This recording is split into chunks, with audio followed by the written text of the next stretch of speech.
your context. All right. Well, hello, everyone. I appreciate the time, a chance to share my perceptions of Aikido and in particular, its application in the business community. I've had a kind of a wonder story that I won't tell this evening, but that I spent a little time on last time that has to do with helping a Vietnam veteran by getting him into Aikido and him turning around his life and later inviting my teacher and I, Richard Moon and I, to help him start a cellular telephone company. And we ended up building out the wireless industry for 9 years. We built Nextel from the ground, and the essence of this story is that Aikido was central to everything we did. The three of us trained with Richard, and we, from the beginning, taught Aikido to the folks in the companies, non-falling, slow motion Aikido, taught the principles through embodiment, and investigated a whole other set of ways in which Aikido could inform our practice of leadership of these developing companies. And they became billion-dollar companies. So I was given this experience out of Aikido and an opportunity to unfold Aikido in reality, in a real situation. I'll let it go at that. Let me start with the kernel of what I see about Aikido, and then let's look at the principles on that page. So I'll trigger that in a sec. I found a little, I guess it's a poem, in my 20s. It was anonymous. I don't know who wrote it, but it's been the essence of my inquiry ever since. And I think it describes the essence of Sensei's Aikido. It's yield the persona to the witness. Now yield this witnessing to its source. My experience, this describes my experience on the mat, where I'm releasing from the boundaries of my limited personal self and opening into the larger awareness of the whole situation, the witnessing of everything that's arising, and then letting go of even that practice and releasing into the unknown and allowing the unknown to manifest, to allow the key expression of the unknown to manifest through us. So my language will be archaic maybe, but I'll repeat this in a lot of different ways as we go. So we'll come back to, in my mind, the essence of Aikido is release.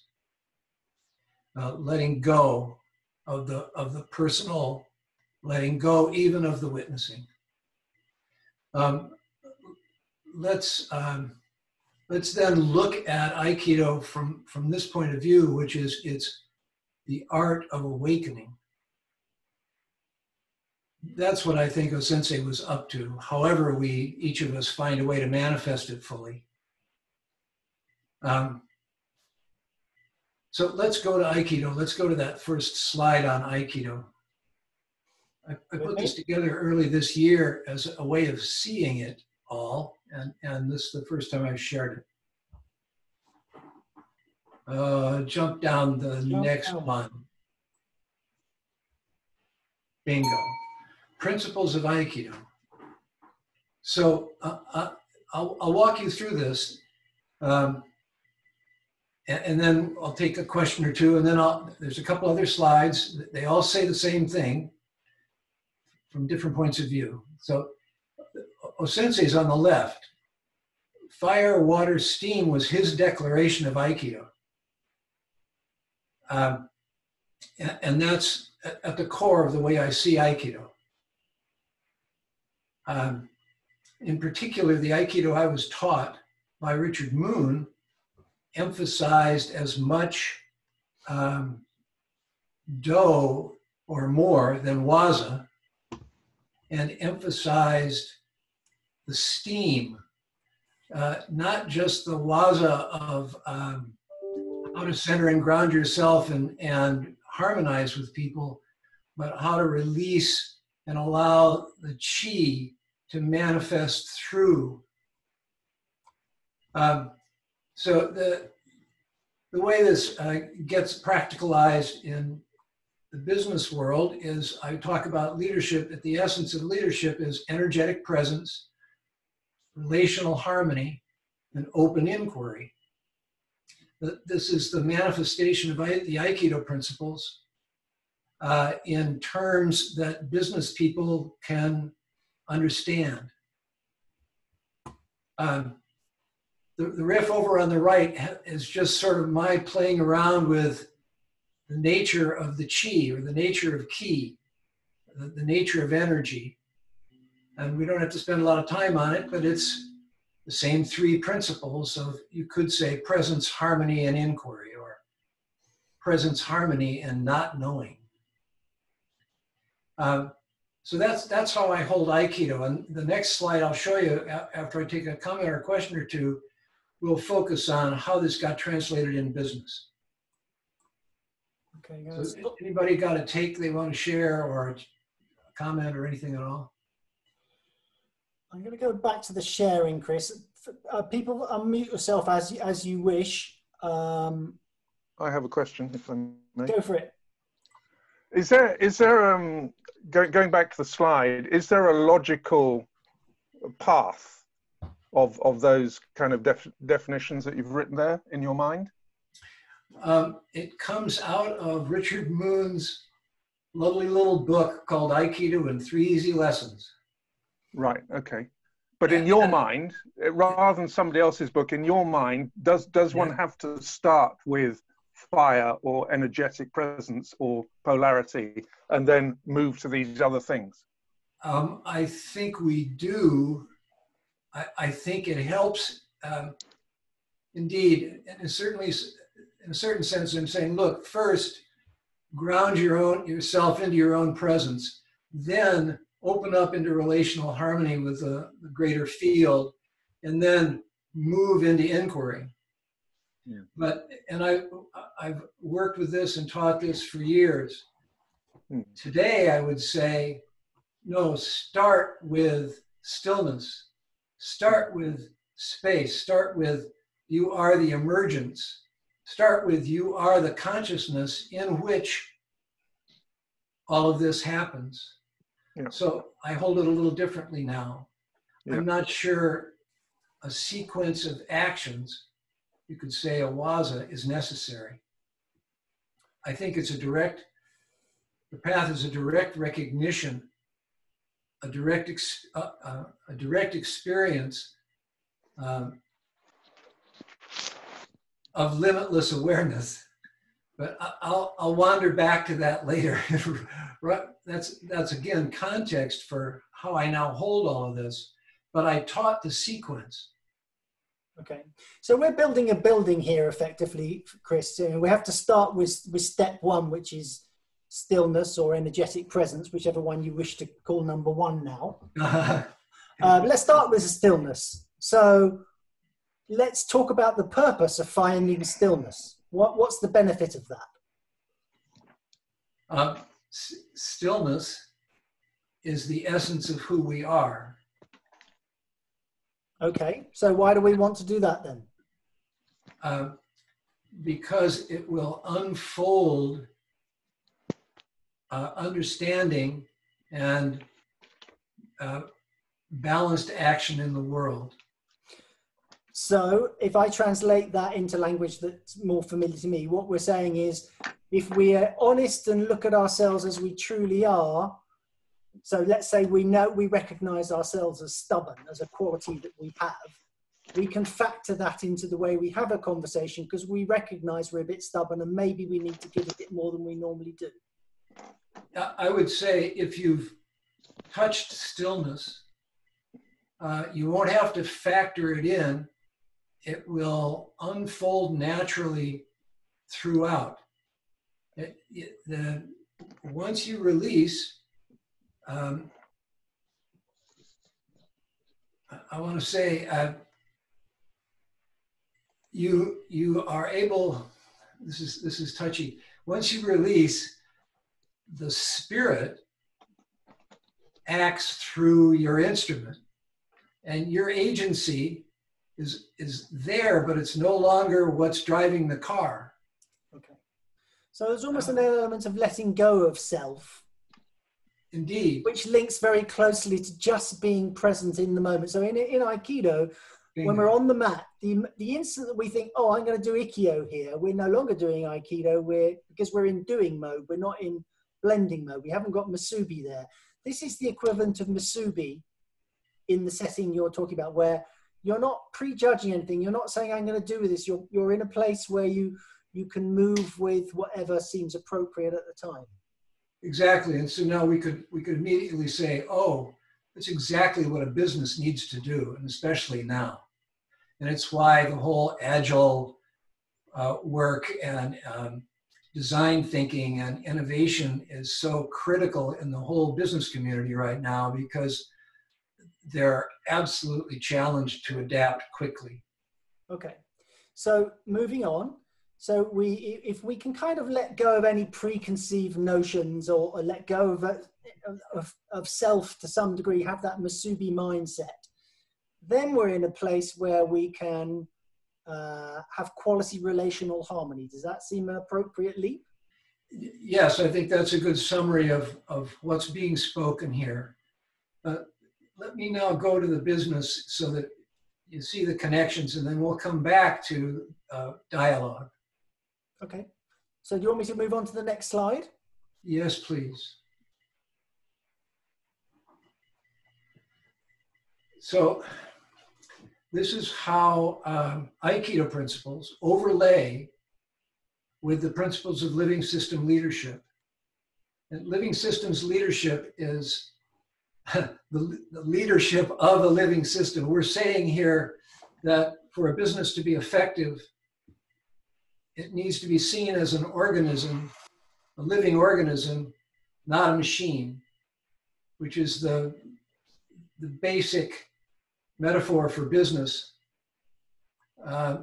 You could say, based on the Roman legion structure of hierarchy, I won't go further on it, except to say the research into living systems in the last 30 years has been incredible. And they've discovered the core principles that allow a living system to make a quantum leap in its relationship effectiveness with its environment. And if we go on the right side, these are the core principles of living systems leadership. The essence is that you need to clarify the identity of the organism and be willing to re-clarify or change it. But so what's the organism in this? Is it self or is it the business? This is the business, and it turns out the self as well. But now we're talking about leadership. And leadership, first of all, is the leadership of your own life. And then secondly, the leadership of more than one person. And all the way out in groups, in teams, in communities, in organizations, in startup environments, into old companies, etc. So for any of those entities to be effective in the relational world, you need a willingness to clarify and re-clarify identity as you go. You then need to allow self-organization. You need to allow the group to self-organize. This is not easy for hierarchical leaders, but if we can teach them to ground themselves, then they won't interfere. The third is, if you want to enable an organization to learn something, then connect it to more of itself. Increase the connectivity. This is the domain of harmony. Self-organization is the domain of presencing yourself, centering and grounding. Increased connectivity then is the harmony principle. And then sensing the flow is to say that a leader of a living system allows this self-organization once the identity of the strategy and vision has been set, and then nurtures the connectivity throughout his organization everywhere, his or hers, and then uses, we could say, his senior team, the senior circle or two, to sense the flow of the environment in the business and around the business and in its market and in its industry. So sensing the flow is probably the critical leadership skill that I teach through Aikido to business leaders. First of all, presence, drop into your presence, tune the instrument for listening, and then how do you sense the field that you're in? And we do it through somatic movement, and we do it as an intuitive sensing. And then further, I'll share with you, we use this deep grounding of Aikido to intuit our vision. So for now, simply say that the way living systems work is what I've just described. The way it translates into the work that I do is over on the left. It's the same principles, including the same principles of Aikido. Leadership agreement is get presence, clarify your identity. The development agreement is connectivity. How are we going to best connect, and how do we nurture connectivity? And the inquiry agreement is how are we going to inquire into the unknown effectively together? What's the nature of our discourse? How are we going to practice speaking and listening to each other? What is the nature of our connectivity?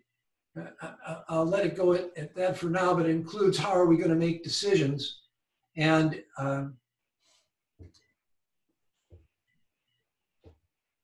that's enough for now on that. That allows for an intuitive navigation, and this is what I'm actually working with the leaders on. How do you, through embodied presence, develop the ability to intuit your navigational needs, to intuit your movement as a company? Practically speaking, the skills that an enterprise covenant require are embodied mindfulness for the presence, reflective dialogue for what I'll call verbal Aikido, and an open strategy and how you sense the world and respond to it intuitively. The reflective dialogue is the key to translating, or was our key to translating, the physical Aikido to verbal engagement. So in all the teams we developed in all the companies, we taught slow motion Aikido for deep presence and learning how to blend. And then we taught Boehm's dialogue, David Boehm's dialogue, as verbal Aikido. So we had Aikido as a metaphor, a physical metaphor for dialogue. We had dialogue as a verbal metaphor for Aikido. And that enabled these teams to manifest Aikido verbally in the way they engaged with each other. Can I just interrupt there, Chris? Because I'm yes, let me stop there, actually. Well, now I've actually said what I have to say about how I positioned Aikido principles to enable senior teams to intuit complexity. Go ahead, please. I was just going to say that I suspect there will be a few here who absolutely know what a Boehm's dialogue is, but there will be a few that don't. So would you like to explain what that methodology involves? In this case, it's what we're doing here. Bohm studied with, and in the last years of his life, he was an English physicist who played with Einstein and the Manhattan Project and God knows what else, but he was too liberal and got kicked out of, anyway, Oppenheimer blackballed him.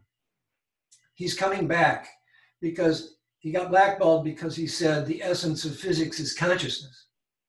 I mean, nobody wanted to look at that, and it was weird, and anyway. Bohm ended up spending the last few years of his life with Krishnamurti, the Indian mystic out of the Advaita tradition of non-dual awareness. And he and Krishnamurti went into an inquiry about what is the meaning of all of this for 2 years in communities. Out of that came not only what they discovered about proprioception and the like, but more importantly, the simple tool of dialogue as a distinction from normal discourse, which is we'll call discussion. So I'll quickly describe this distinction between discussion and dialogue. Discussion is based on the word percussion in English, and it's it represents trying to get an answer, whereas dialogue is about finding the right question. Discussion goes for closure. Dialogue seeks an opening. Discussion is taking positions and competing for whose position wins. Discussion, discursive. Dialogue is for raising your assumptions into the light of awareness and deepening mutual understanding. There's no defending a position going on, you're just seeing together through each other's eyes. Maybe that's enough. Well, I'm going to add a little bit of translation. Having been in one or two, it's basically a discussion where everybody throws what they think into the melting pot. All views, no one comments on what's said. No one says this is right or that's wrong. Just everybody has a chance to offer their thoughts. So you went, and actually that's what we've done on these sessions a few times. You know, we go in a direction, you go in a breakout room, and every breakout room comes up with something different, and we ended up with something much bigger than we would have done if I just facilitated the conversation or if I'd just done it on my own. So if I may, that's one of several kinds of dialogue, which I call generative dialogue. And brainstorming is another example of it. But there are other kinds of dialogue. In Bohm's dialogue, it was open by definition, which means you didn't even identify a focus for the dialogue. You didn't start with anything. There was no question, there was no outcome sought. So we'll call that open dialogue. Then next in constriction is generative dialogue. Then the next, which is critical in businesses and doesn't occur, is reflective dialogue, where we're looking at ourselves and each other, using dialogue, which is a safe environment to talk in, as a way of speaking the truth that needs to be spoken to release our power. Okay. But the last type, and the type how we introduced it, I'll call strategic dialogue. And that's where you have a question or an outcome. For instance, we would dialogue the strategy for the next quarter. We would dialogue the vision and mission. We would dialogue on a project. So that's strategic dialogue. It's a dialogue about an outcome over time. But reflective dialogue is where the shadow gets attended to, where you can kind of slowly, carefully, through developing trust with a senior team or a team, to speak more and more truth and release more and more power. So I hope that helps a little bit. That's the dialogue riff. Okay. So again, just to sort of add a layer of sort of trying to make sure that I'm understanding it, and then you can put me right if I'm wrong, and you know, we'll get there in the end. So what we're basically doing on a corporate level is, from leadership down, we're trying to end up with a shared vision for all. So everybody is buying into the direction of whatever it is that we're trying to do. And then when we're all heading in the same direction and we all understand how each part of us plays a part in creating that vision and direction, we're all staying very present so that we can react to whatever's going on out there in the world, because the world's constantly changing. And if we're to continue to be successful, we need to be able to take on board all that new information and adjust as we go along. Yes, and we have dialogue as a way to bring precision to our feeling and thinking and its transformation into action. The dialogue enabled trust and truth, but the presence enabled the dialogue. Yes. So when we taught dialogue, we taught breath presence practices to do during the dialogue, so that everybody was practicing grounding. We also used it to declare the future. So for instance, on a quarterly basis, we would each declare what we were going to achieve, the outcomes we were going to achieve in the coming quarter. But we dropped in before we did that.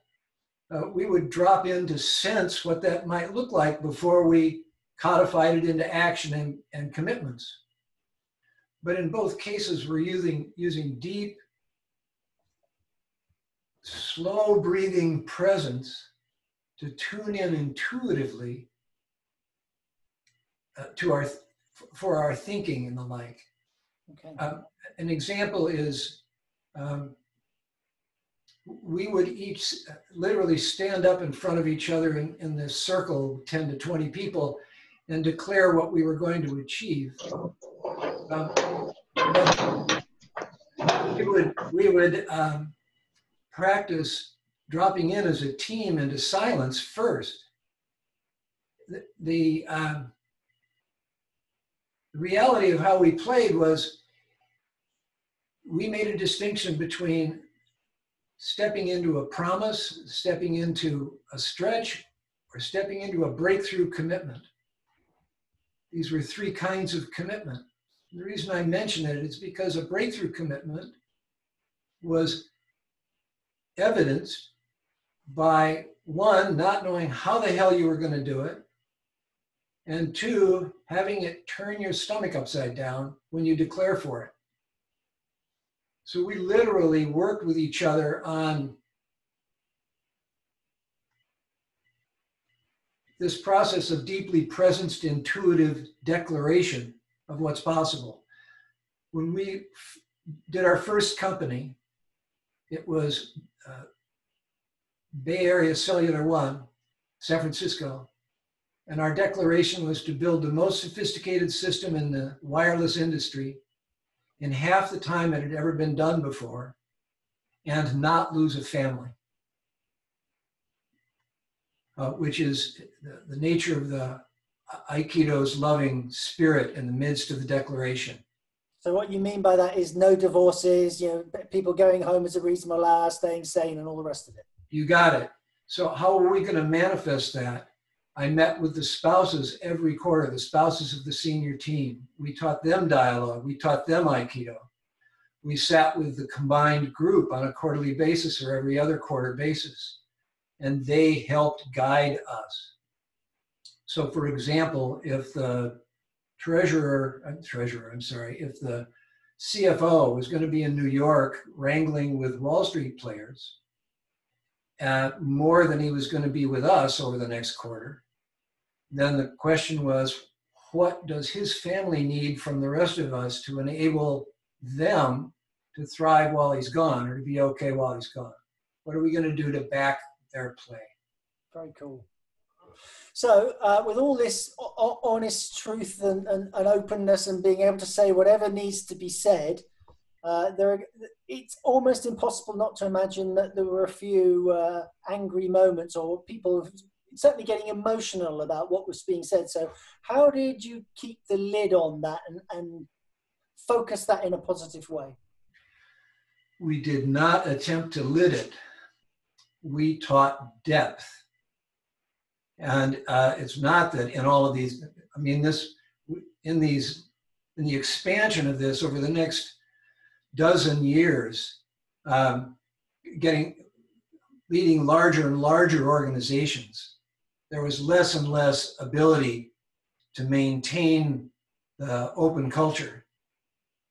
But we did produce the best results in the industry and in these companies. So I won't go into it right now, except to say Aikido works, and you can teach it in slow motion, and within hours, people get the core principles.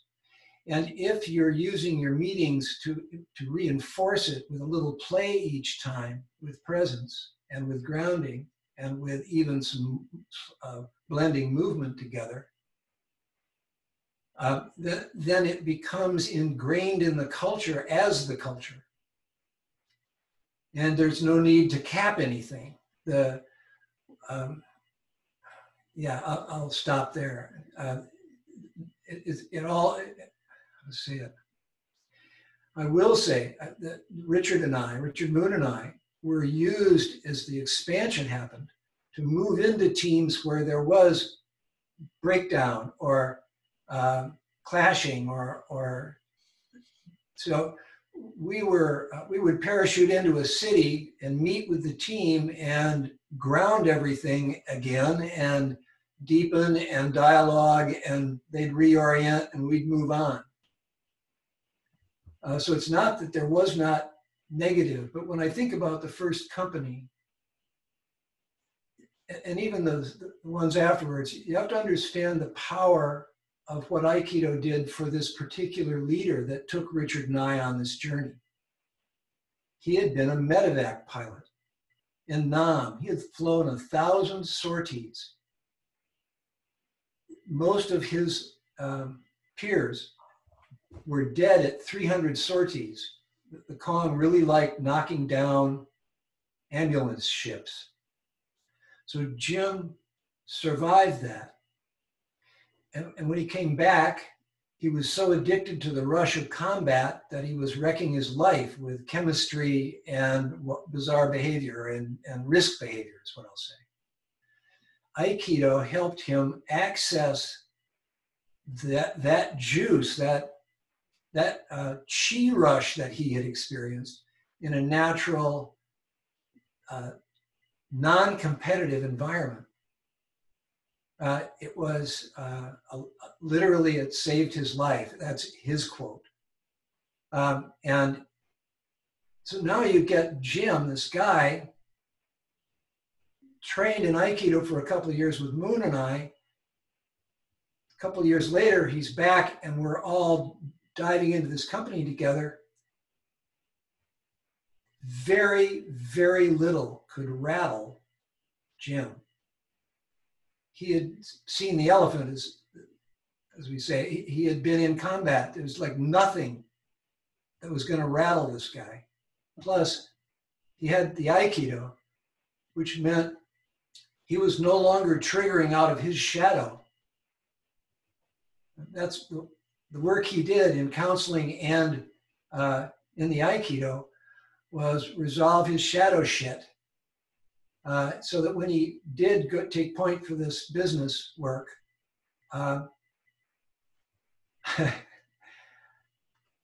his demeanor, which I would call an Aikido demeanor, was the culture.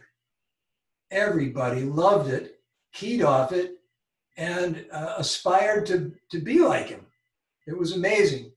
So if there was a crisis, people would come together in a room, and if they were getting overly excited or losing it, Jim would walk in the room and sit down and boom, silence. Not because he was intimidating, but because he preferred it. And they knew it. he would, instead of engaging them and trying to figure out what's going on and what to do and what to fix, he'd say, go ahead. And he'd listen, he'd drop in, you could see him centering and dropping in, closing his eyes, and he's listening for like 5 minutes, and then he'd stop and go, is anybody asking this question? And then he'd let the group go for a while, and then he'd get up and leave. That was leading dialogically. That was pure Aikido leadership, living systems leadership, which is the leader's job is to open a system or a space of possibility, declare this open space of possibility, and then not interfere as the folks who are there to do the work self-organize to achieve it. His job is to hold the whole thing with love and not interfere. And Jim really knew how to do it. Let's just explore what you mean by self-organize. So what are we, is that really where the boss, whoever that be, man or woman, is delegating down and say, look, I hired you to do this. You know the best way of doing it. Get on and do it. I don't need to tell you how to do it. It was different. It was an invitation. Jim would lay out his accountabilities to the company and ask his senior team, which one of them do you want? Which ones do you want to be involved in? This is literally how we would do the strategic session for a quarter or a year. Okay. Here's what's up. I own them all. Who wants which stuff? Who's going to take point, back my play? And then after everybody steps up in various ways, then we would say, well, look, what didn't get picked. Look what nobody stepped into. So are we saying Jim's got to do that? Or are we going to figure out some way that the rest of us are going to pick that up, even though clearly we don't want to as a prime? The leadership was a listening leadership. It was Aiki leadership. He was a natural, probably because of Nam. Okay. So this Jim, I mean, he's a pretty remarkable gentleman. Remarkable history, and you know that drove him, and you know, his experience with you guys meant that he could channel that energy in a really, really positive way. I wouldn't have thought that all your chief executives were maybe quite the same story. So was that more problematic across some of them? No, my first at bat as a consultant was with Jim. And I was spoiled rotten for 12 years, right? Carte blanche, blank check. Go create the culture and keep it open with the dialogue, because we're going to swallow whole companies. So don't let culture close, and develop the leaders in the teams and generate breakthroughs. That was undefined, but that was my job description. When he first hired me, my job description was, you're here to prevent casualties. I had been an employee, I had been a counselor before that, and he knew that. Yeah. That's how I met him. Let me use a different example. I was involved in the transformation of the medical record from analog to digital at Kaiser. Kaiser Permanente. They have like 230,000 employees. They're this massive health organization, insurance and et cetera, hospitals.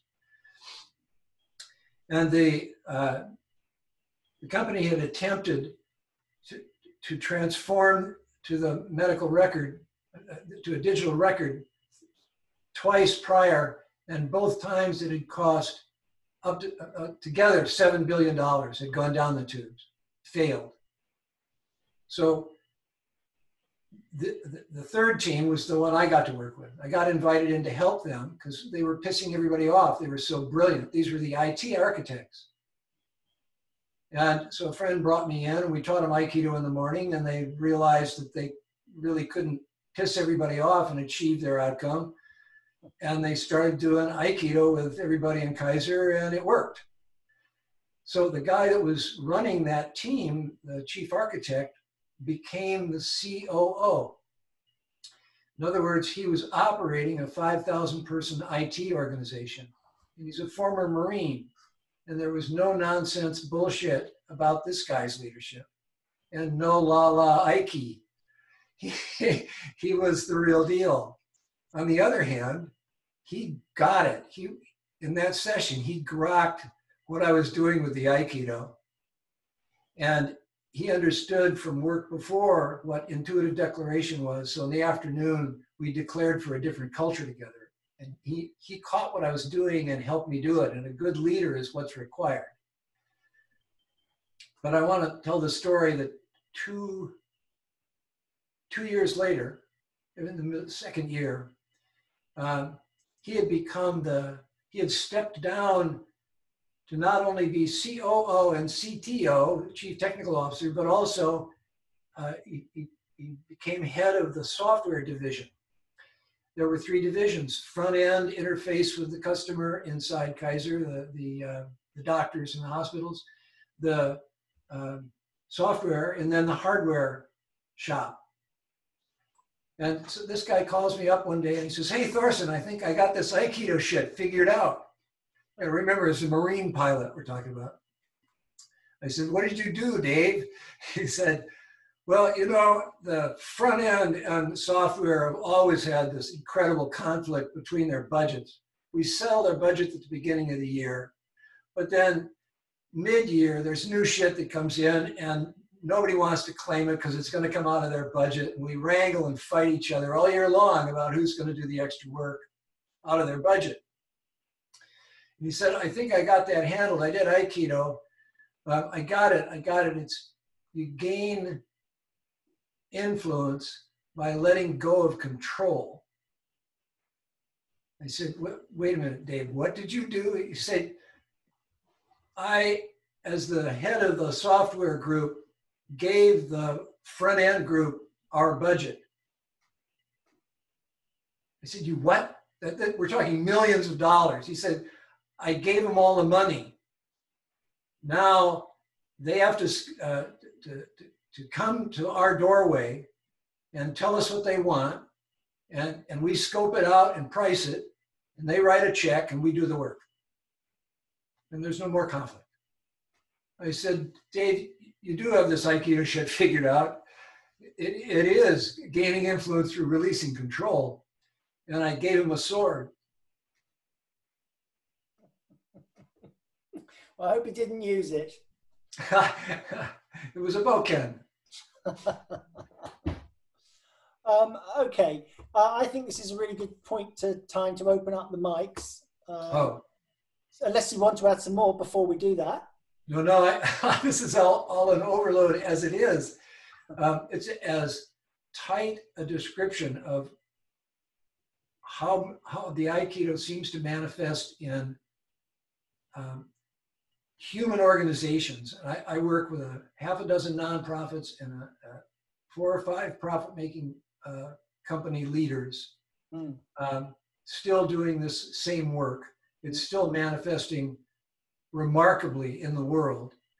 And it's even more, I would say, even becoming even more powerful because we're moving more and more into the direct understanding of the field of awareness and how to sense it and how to influence it through our own self-organization. You asked about self-organization.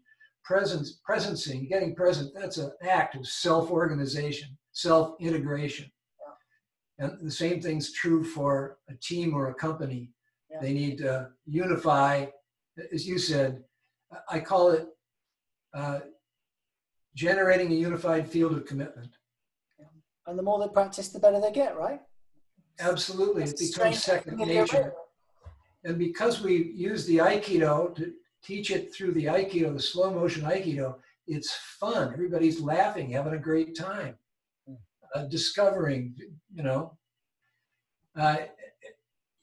it enabled us to create these cultures quite uniformly. One last quick story, the cellular build out, the wireless build out, that took form for us at Nextel when we started Nextel. We actually had 3 companies in tandem, like a troika, for 6 years, 7 years. And Moon and I sat on the senior team of all 3 companies. The 2 vendor companies saw what we were doing with Jim and said, do it with us. So we had an Aikido culture, if you will, a living systems leadership culture across 3 companies that had to cooperate. They were the microwave engineers, the guys who build the sites and install the switches, the business team that's going to inherit and sell the cellular phones, and what am I missing? The parent company, the Nextel or whatever, that's buying the vendor's services. So all 3 or 4 of those entities had to mesh in every city successfully. And Moon and I would parachute again into a city, corral the first engineering team and the builders into a unified team, and then we'd go off and do it in some other city, and then we'd come back and do it again, and then we'd go off in another city, and then we'd come back and ingrain or integrate the business team that was going to end up operating what had been built. So there was a huge amount of in the field integration practice. But because it was 1985 through 2000, we had the finances to be able to meet with these teams for 2 days at a time. That's almost unheard of now. But because we had 2 days, we didn't just look at Aikido and dialogue. We dove in and practiced and engaged, and we would have a strategic conversation for a couple hours, then we'd go outside and we'd play Aikido out on the lawn, then we'd come back in and go, what do we learn out there that relates to our strategy? So, I mean, what you're basically showing in a wonderful way is how you can take Aikido from self-development to making a huge difference in a very large, well, culture, involving many, many thousands of people who are all happier as a result, and very, very successful as a result of what they're doing. I think that's true. Yeah. So I mean, if that isn't a good example of taking Aikido out into the world, I don't know what is. And I think that whilst we're talking about business here, of course, you could equally apply this to any organization. It could be a hospital, it could be any group of people. Anything, right? Even marriages and families could use all of these ideas to be more in harmony and more successful. Okay, one more story. Both my daughters are health professionals on the leading edge right now in COVID. One is a psychological social worker, and the other is the palliative care nurse for a hospital. She's in charge of the palliative care team that's being adopted by the hospital. Both these young ladies in the last year were approached by their management and asked, what are you doing? You lead differently than everyone else. It's very effective. What are you doing? They talked to each other about it and said, it's the Aikido. They both came up on the mat. They were both mat rats, over in the corner while we trained, my wife and I. So it literally is, empowering both these young women, they're in their 40s, to manifest very creatively and powerfully on the edge of COVID. It's been wonderful to see how Aikido has flowered them. Did they train on the mat? One did much more than the other, but I'd say the other had such an intuitive grok of it that it didn't matter. Yeah. Yeah, I mean, it just comes across in your, no doubt, in your parenting style. So you don't need to be practicing techniques to pass on the values and the principles, which is what I've always said. Okay, I'm going to unmute the mics now. So I've got a quick question for you, Chris. Go. I was around when cell phones were emerging in the U.S. and if I'm remembering correctly, Nextel had one feature that nobody else did that was kind of magical and was why we went with Nextel back in the day, which was the walkie-talkie. Yes, it had a radio in it. And is there any sort of Aikido connection to deciding to implement that? Direct connection? No. The reality was they just some guys who had savvy about the FCC went out and bought radio licenses all over the country. And then they went to the FCC and said, you know, this is in the radio band, it's right next to cellular. How about if you just nudge the cellular band over to include our licenses? And they did. And that's what birthed Nextel. Then they were looking for a guy to do a cellular build out across the country for the first time in the industry. And they picked Jim. Okay. Cool. Okay, hands up, folks. Liz, do you want to say? Yep, go for it. I actually found the hand icon this time. Well done. At Zoom now. Hi, thank you. Really interesting discussion. I come from a life sciences background, and I love this living systems analogy, because what's essential part of any living system are feedback loops. And traditional autocratic styles of management, one thing they're often not very good at dealing with is feedback. So they do start to struggle, don't they, as a result? So that's one of the first things.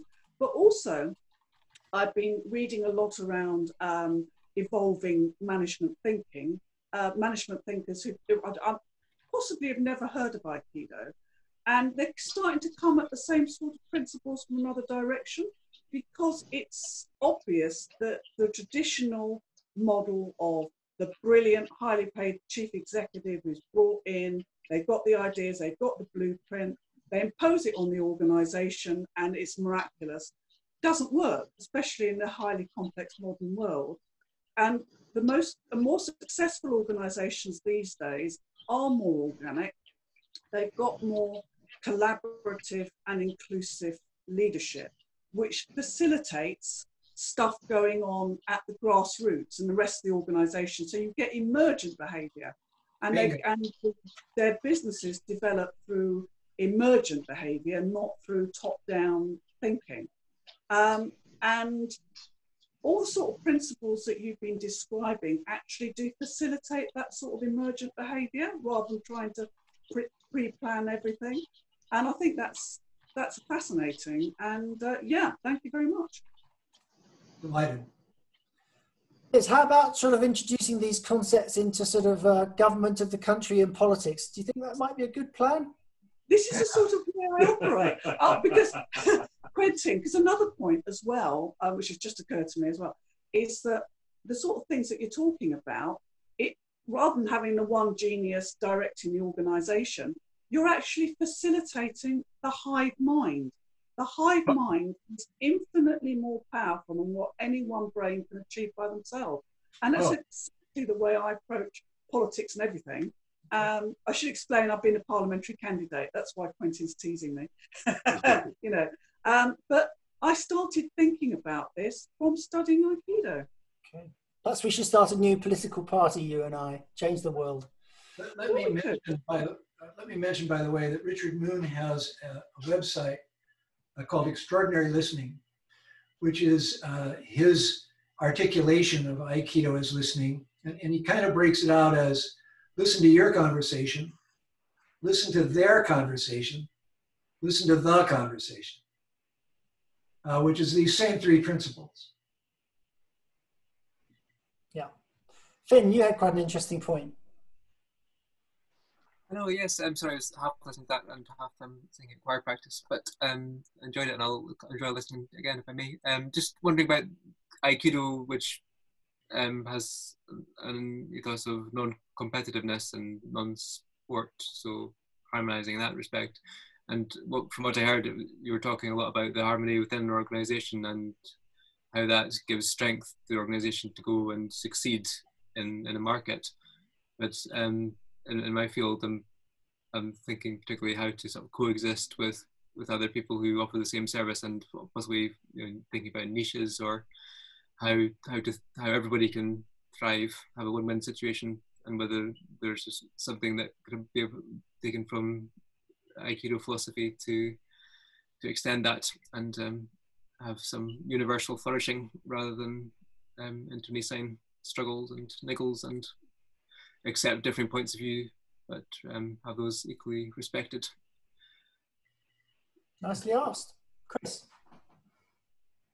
I'm not sure I caught the question in this. I think the question is, I guess business is really very combative usually. It's very competitive.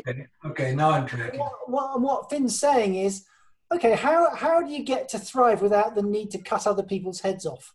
Right, so let's go to the next slide. Okay, let me just go back to them. This will help.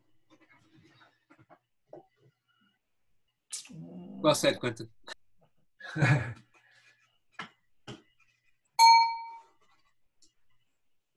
Yeah.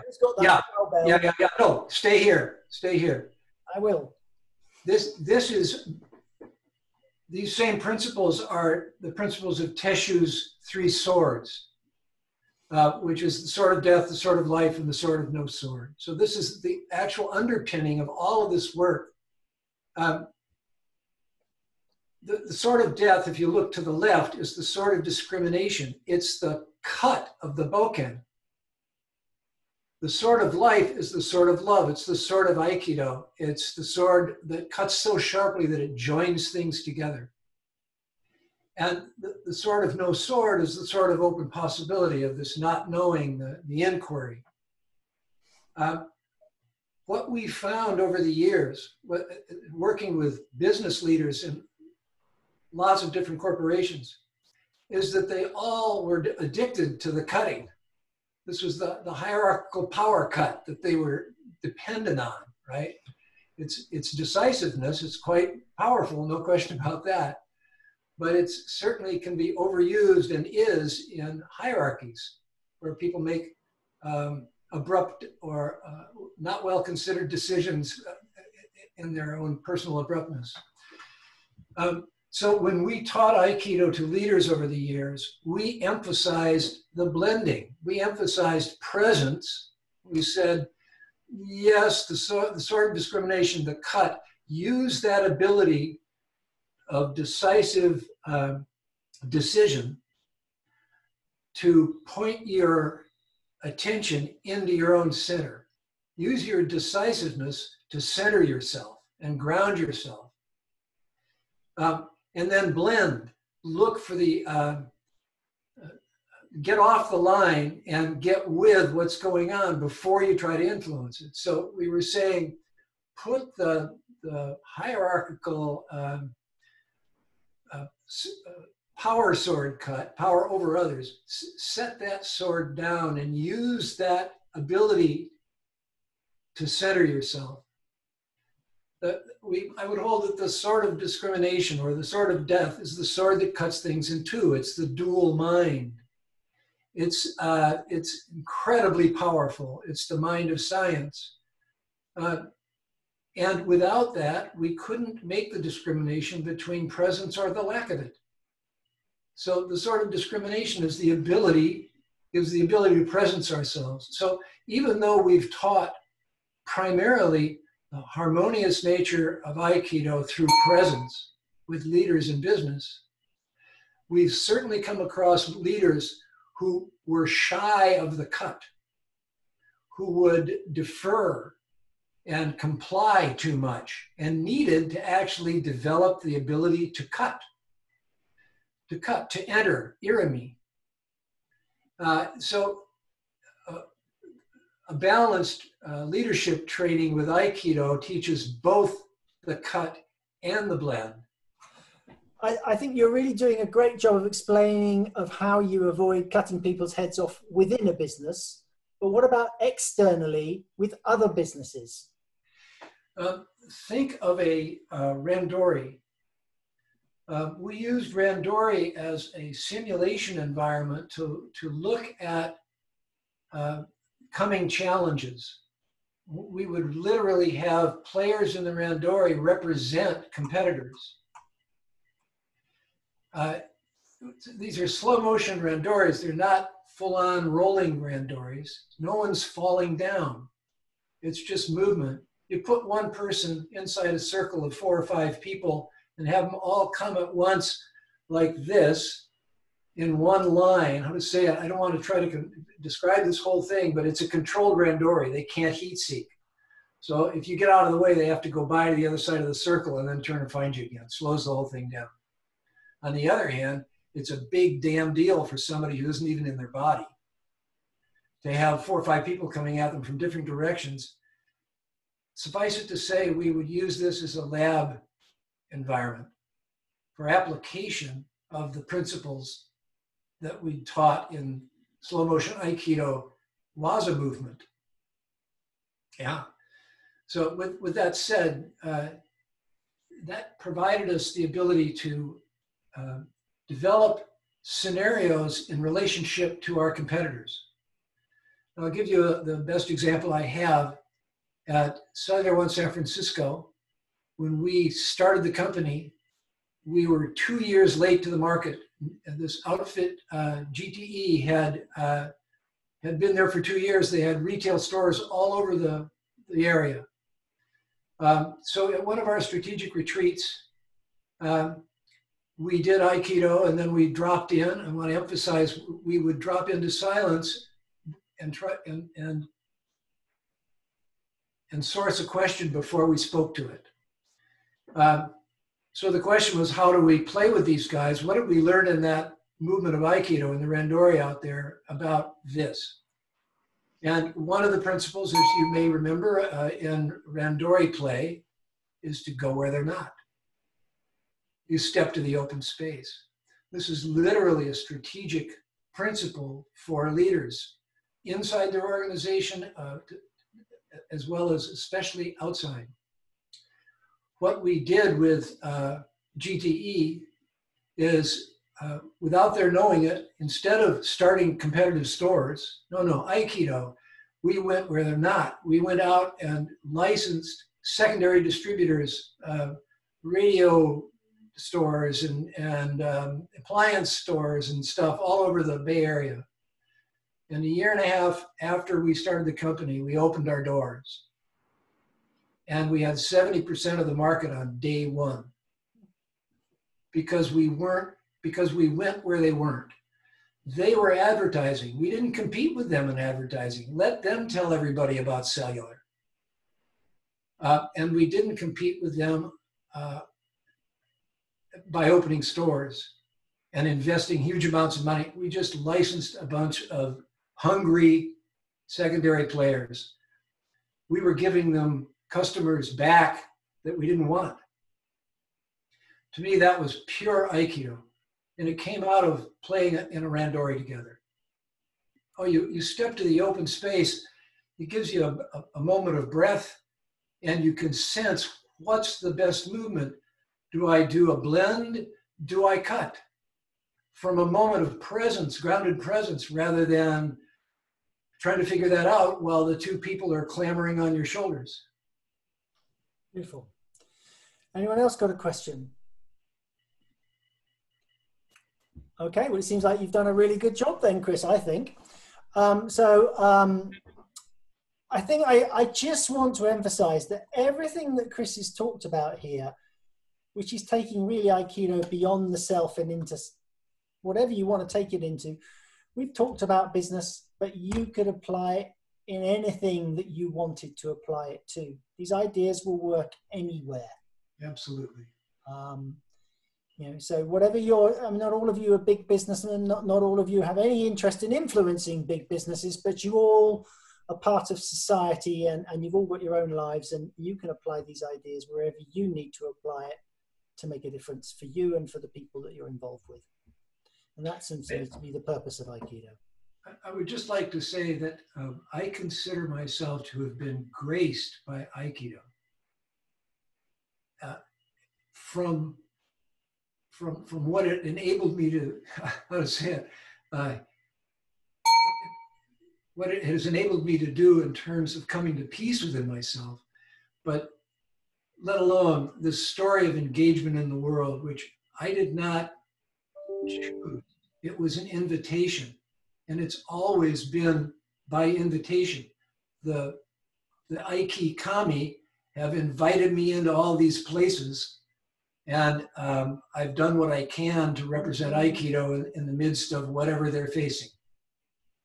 Truly a graced life by O-sensei's art. That definitely is a good place to finish. Thank you. So next week we're going to be interviewing or working with, facilitating a conversation with another member of the board of Aiki Extension, Susan Dutton, who's an emotional intelligence coach. And I think that's going to be very interesting to see how that meshes with Aikido, because she also is an Aikido practitioner, how the one influences the other. So yeah, I think that'll be very interesting as well. But then I always do, don't I? Because I pick the topics. Let me say, Quentin, thank you. And if anybody would like to chat further about this stuff, you can give me a ring, or email me or whatever, and I'd be glad to chat. So I've given you Chris's website. You can find contact details there, but failing that, contact me and I'll put you in touch with Chris.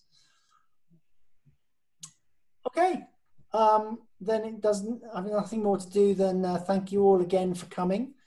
Thank Chris for offering his wisdom and experience and for what he's done in the world. Important work, and I hope you all found it of benefit. So have fun, and I'll see you all next week. Or hopefully I will. Thank you very much. Thank you. Bye. Thank you. Great session. Thank you very much. Really great. Thank you. Thank you very much.